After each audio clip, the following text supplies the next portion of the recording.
Okay, I'm going to try the clicker and see if it works. I just want to practice because I have some friends out here that will help me if it doesn't. All right, Mike. Okay, so first I do want to thank our County Superintendent of Schools. James Musolimas is an inspiring leader, supporter of early education in our community, and we truly could not do the work that we do without his support and leadership. So thank you, Jamie. I also want to recognize and thank Giannina Perez for coming to our county and for speaking on some of the statewide issues. I'm so pleased that you were interested in learning a little bit more about our local issues, because that's pretty much the basis of my presentation. And I need to thank Mike. Mike Clockey called and said, hey, would you consider presenting the local response? And I took a breath, and then I thought, wow, that's quite an honor. Then I was a little bit nervous, and then I thought, okay, if I get to stand up in front of all of these wonderful people that I get to work with, what would I say? I thought about data. You know, we can certainly share information about the number of preschool slots that we have in our community, the type of funding sources that we have, the number of children that are not accessing services. Those are all very important pieces of our work. Data drives us every day. But then I thought I've got about 15, kind of stretching to 20 minutes, and it's a local response. So I decided that it would be important for you all to hear from the local community that receives programs and services through all of the work that we do. I thought this would be kind of cool because it would give me a chance to speak about these programs, but it would also be kind of cool because you would get to hear from the people that are actually accessing these services. So in doing so, I first had this great idea. I thought, okay, I'm going to get videos. I'm going to send out a request and get videos. And we have really smart people in the county office's IT department and our public information officers, Zach and Carly, who said, well, videos have come a long way. I was going to have everyone just use their cell phones and, you know, get some videos for me. And the quality of videos are great, except for sometimes the audio part of a video. So I had to kind of move forward with a different idea. And I reached out to my early education peers and colleagues, and I said, hey, can you help me out? I need to get some information from families. I need some photos. I need some testimonials. And so before I go on to the next, well, let me go on to the next slide because it's a really cool slide. These are kiddos that are in Stockton Unified School District's preschool program right now. I reached out to Rena DeMelli, Lincoln Unified. I don't know if Rena's here, but if you are here, thank you so much. And if you're not here and you know Rena, tell her I said thank you. I reached out to Deborah Keller and Suzanne from Stockton Unified School District. I reached out to Ann Johnston, our fearless leader for Read to Me Stockton. I reached out to my own department. Leticia Cita is here from our Head Start San Joaquin program, and Olivia Ortiz from our home visitation program. All of these lovely individuals came through for me, and I have volumes of information. Unfortunately, I can't share all of it because we don't have as much time as I would like, but I am saving it because there will be a chance for me to share additional information about the children and the families that are receiving services in our county. So first, let me find my testimonials from Stockton Unified School District. So as I mentioned, these are children that are actually receiving preschool services in SUSD today. SUSD has a very large preschool program that is funded through the California Department of Education state preschool dollars. We have Head Start San Joaquin dollars. They are one of our partners. And Stockton Unified also has preschool from First Five San Joaquin. So a few of the parents that shared what preschool is doing for them and what it means to their families, actually I got 12, but I'm only going to be able to read 3 because I have so much else to share. So this is a parent at Chavez State Preschool, and the cool thing about Chavez is that this is a preschool program on a high school campus. I love this. So this particular parent stated that they are learning so much, like how to follow directions, how to work in a small group setting, and how to work with others. The program has helped me return back to school. I have now decided to focus on early childhood education. Isn't that cool? When I started coming here, I saw so much of what early childhood teachers do and felt it was for me. So this was a parent of a preschooler over at Chavez. And then I have another one to share. This is a parent from a First 5 funded program at Fillmore. This parent says, "My child is very outspoken now. It has helped him to be more independent, and he expresses himself more as well. He is so excited and tries more things on his own. Before starting, he did not recognize his name. Now he is starting to recognize letters of his name." This is really a cool part. I love this. "When we drive around, he asks about letters he sees." That's early literacy. "He looks forward to coming to school." And then one more from SUSD.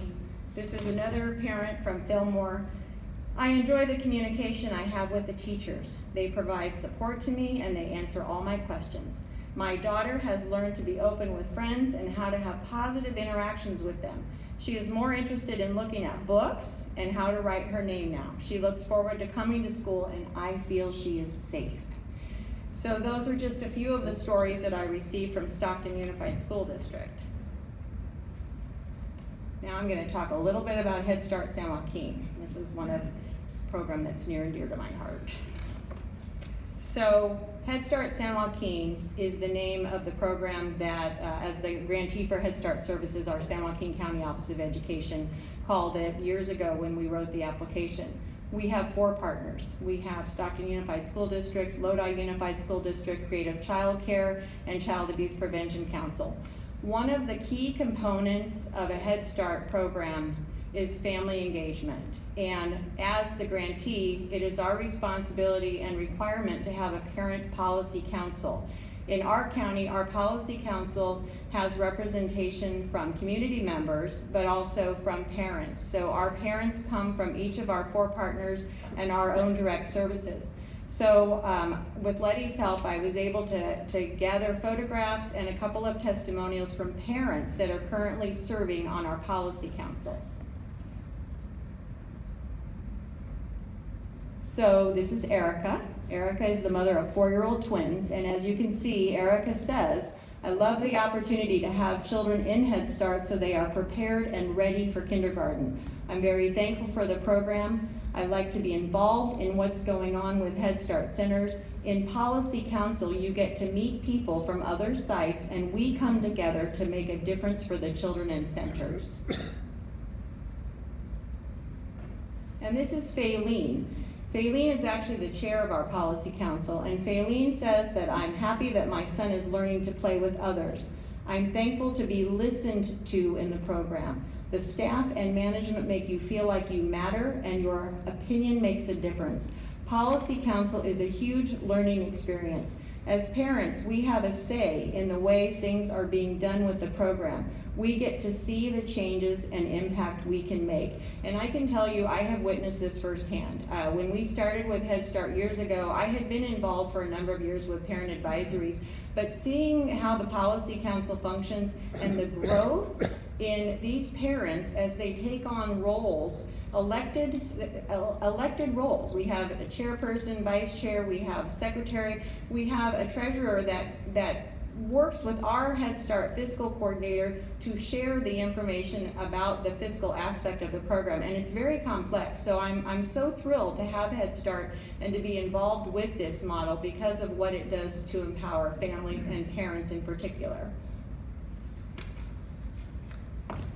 This is Alma. Alma is receiving preschool services at a program called Baby Steps for the Child Abuse Prevention Council. Alma is the mother of Lily and Frankie, and Alma says, "I'm able to have my children in an educational setting while I'm at work. My mind is at ease. They're learning. Not only that, they help me get specialized services for my children. They treat you like a family." The interesting thing about Baby Steps, and this is actually a model that happens in a few locations in our county, is that we're leveraging state and federal funds. Child Abuse Prevention Council has state preschool dollars and general child care dollars, and then we loop in with our Head Start dollars to add some of those enhanced services like health, social services, behavioral intervention. So Baby Steps is located in downtown Stockton. It's a fairly large center, and the children and families are doing extremely well there. Read to Me Stockton. My table, my people.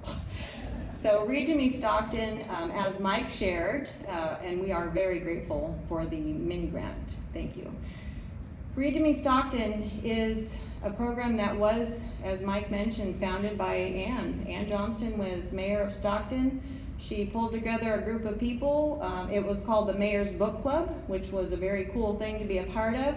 And as Ann gathered information about early literacy and the importance and what it could mean to our community, we started doing some work around raising literacy levels, and we learned about the Dolly Parton Imagination Library.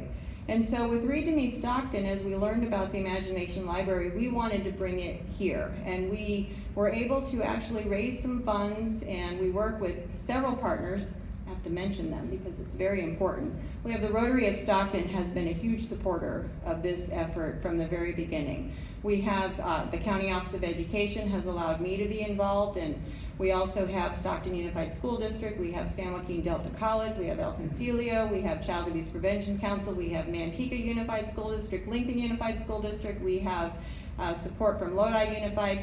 So children that live in the Stockton community with a zip code that is a Stockton zip code, ages birth to 5, receive a high quality book on a monthly basis. We now have over 8,000 books going out every single month to children. No cost, no income eligibility. It doesn't matter how many children in the families are between the ages of birth to 5. They can all get a book. They come addressed to the children. This is a little girl named Macy. Macy is 19 months old, and Macy was enrolled when Macy was born. So Macy will have a library of 60 books by the time she turns 5. The very last book is Kindergarten, Here I Come.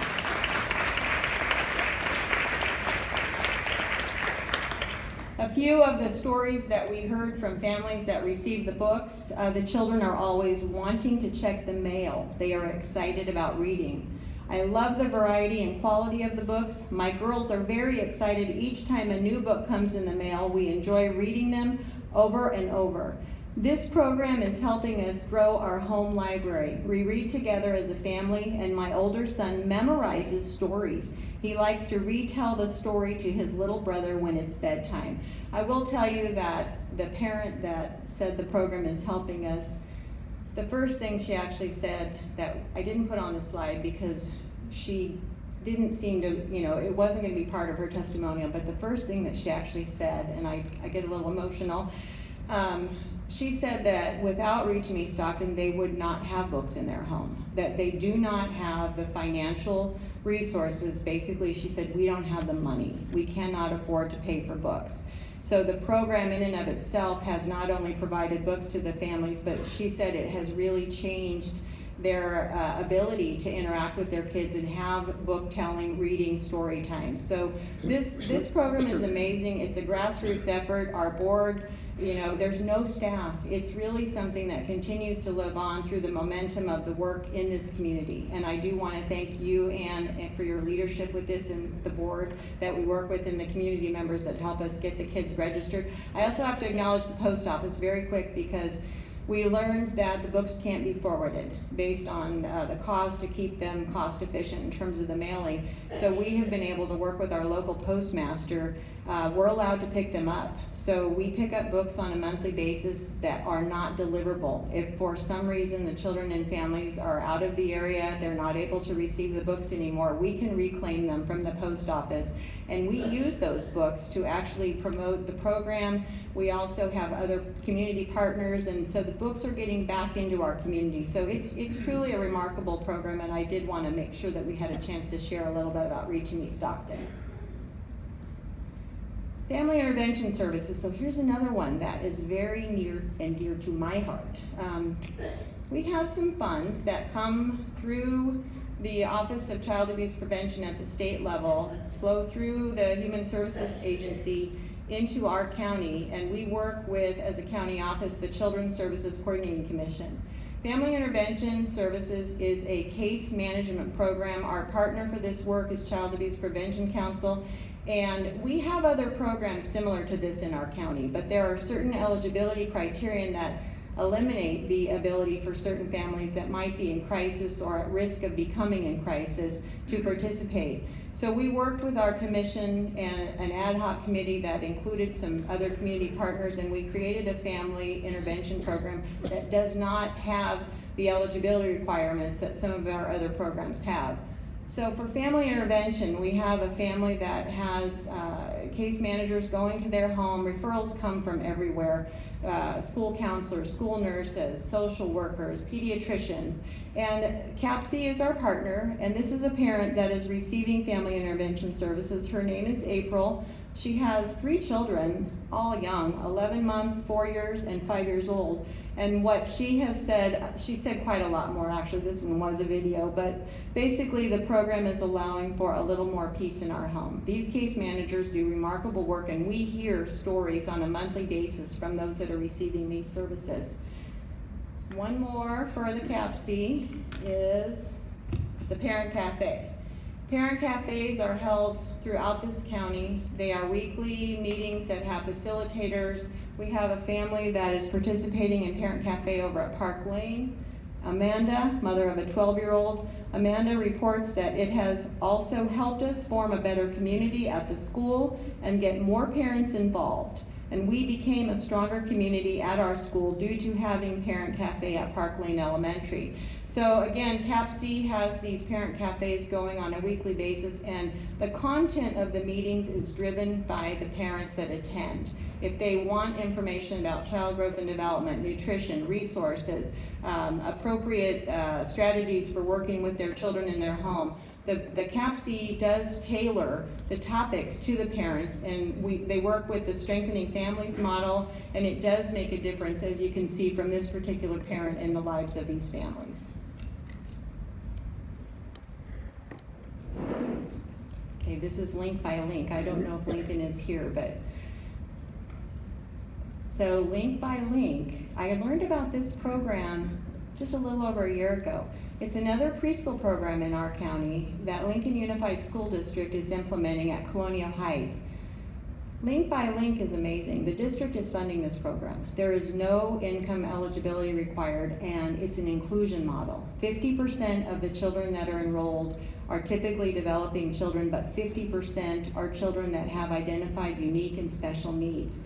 We didn't get photographs from the families, but we did get testimonials, so I'd like to just read a couple. This is a parent that has a child enrolled over at the program. We are incredibly pleased with the Link by Link program and the phenomenal staff who run it. Our daughter Spencer has grown academically in her speech and, more importantly, in her behavior and how to be a good student. The element that we are pleased the most with is the inclusion that is being taught. Spencer sees all students and people as friends who aren't different but rather valued. We are thankful that Spencer is a part of the Link by Link program, and it's signed by the parents. Another family reported the Link by Link program has been extremely wonderful for our daughter. The teachers and assistants are amazing. Our daughter has grown so much mentally because of the program. Our daughter looks forward to going to school every day and loves her teachers. Keep up the great work. So I'm told that Lincoln is hoping to expand this program and continue to add more, but again, this is a program that was developed by the district in collaboration with what the community needs are, and it's giving children an opportunity to have access to quality preschool, and there is no income eligibility requirement. Thank you, Lincoln Unified. Home visitation. So Giannina spoke to home visitation, and we actually have a few different funding sources within our county for home visitation services. We fund home visitation services through Early Head Start. We also have home visitation through First 5 San Joaquin, and we do have the Family Works program that is implemented in collaboration with HSA. So with home visitation, essentially what happens is that a home visitor meets with a family on typically a weekly basis and brings activities from a curriculum called Parents as Teachers, and the activities are based on the children's developmental levels. In addition to the activities, there are developmental screenings that are done throughout the period of time that the home educator is able to visit with the family, and other resources are provided as they're needed. This is one that I really wanted to try to show the video that I received. So we're gonna cross our fingers that it works. Mike tested it out, and because it's just, you will see that it's priceless. I do hope that you can listen to the parent, but also watch this little girl. Okay, we're gonna try it, because if I just click it again, right? Okay. Hi, my name's Rebecca, and this is my daughter, Ruth, and we're part of the Earth 5 program. We got introduced by a friend, and we met them at the public library for one of their events. After that, we signed up, and Miss Catherine came to our house for an hour about 3 times a month. During those visits, she would do things like the craft activity behind me, and she would always bring something fun and exciting for Brooke to do. A lot of the times it was things that I wouldn't think of to do at home with my child. So it was a great opportunity for me as a parent to learn how to be my child's first teacher. An example was she took a grocery bag and opened it up and taped it to the floor, and her and Brooke sat there and drew a neighborhood. And she asked her questions like, what do you want to see in your neighborhood? And Brooke would say things like a stop sign or a grocery store.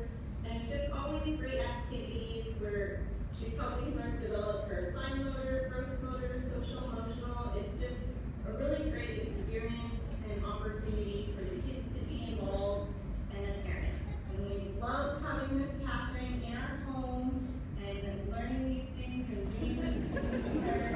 And we really encourage anyone who's thinking about joining the program to go ahead and do it and give your child and yourself the opportunity to have this fun learning environment.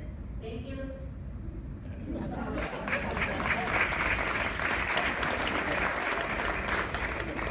So the key here obviously is, oops, I think did I lose the mic?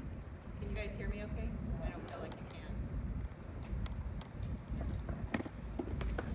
Oh no, oh wait, it's back, okay. Anyway, so it was a great opportunity for me as a parent to learn how to be my child's first teacher. That's basically what Parents as Teachers is all about. It's empowering parents to help them know that they absolutely are their child's first teacher, and giving them some of the things that they could do to help prepare their children for entry into school. The last one, I have one more program to talk about. Another one that's near and dear to my heart. Mike already spoke a little bit about LENA. LENA stands for Language Environment Analysis. I had to look that up again because we talk about LENA a lot, but I have to always remember what that acronym is. So as Mike mentioned, LENA, the beginning of LENA was here in this room 2 years ago. Kevin Slattery coming to us from Providence, Rhode Island, telling us about this program that allows families to receive information about their home and the conversations that are taking place.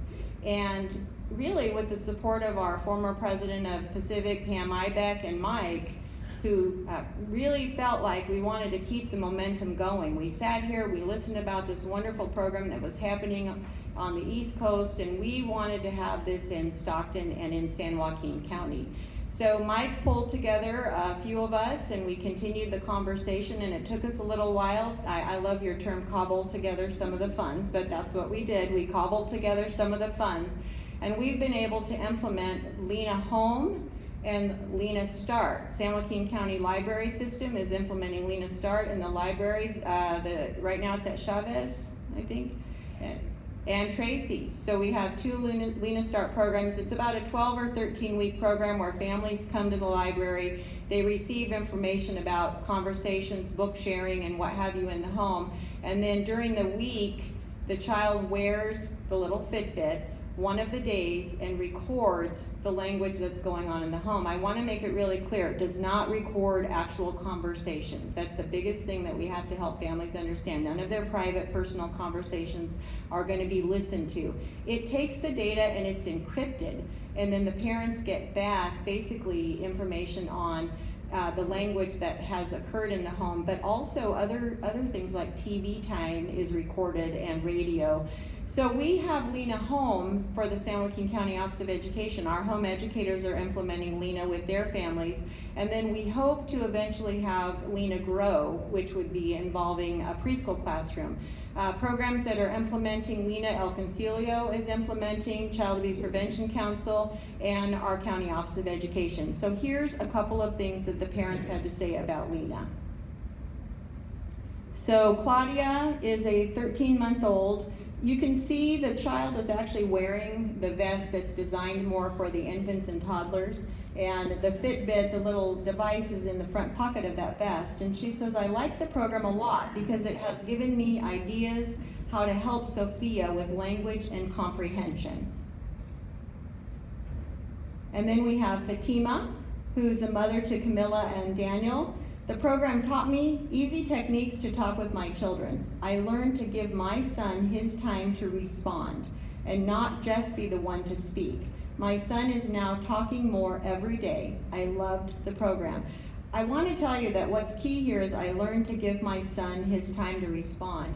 One of the key parts of Lena is, it's a terminology I had not heard before, and believe me, I've been in this field for over 30 years. I feel old. And this term, conversational turns. So I've shared with others who will listen to me that it made a difference in my life. I am a grandmother. I have young children that, my grandchildren are young, and I went through the Lena training, and I learned about conversational turns. I take pride in the fact that I talk a lot, and I read to my grandchildren. What I was not doing was allowing my grandchildren to respond. And so Eli turned 2 yesterday, and when we started working on Lena, he was probably about 15 or 16 months, and I was reading to him a board book and showing him the pictures and saying, oh, Eli, there's a dog. Eli, what does a dog say? Woof, woof, and then turning the page. Eli, oh, here's a tiger. What does a tiger say? I was not giving Eli a chance to make a sound. So part of Lena really coaches parents and grandparents and siblings and caregivers on waiting and allowing the child time to process what it is that we might have said and then formulate a response. And believe me, for even the youngest children, they will answer. They will give you some type of a response. So I loved what this parent said because it really kind of spoke to me in my own experience. And then the last parent, Rosario, mother to Shelsa, 23 months old, she says, I learned to turn off the TV, talk more with my daughter, and pay more attention. Susanna is an excellent teacher. Thank you for everything. So again, the printout that the parents get when the home educator returns to their home does speak to, it shows graphs of progress during the week, and it also shows a correlation between TV being on, and sometimes you can see that the conversation is less frequent when the TV is on. The Fitbit has to be worn about 10 to 12 hours, and the families have really embraced this. So we are very grateful, Mike, for the opportunity to share and to present and to implement Lena in our county. More children from Stockton Unified School District. These are kiddos in class today, and that's it.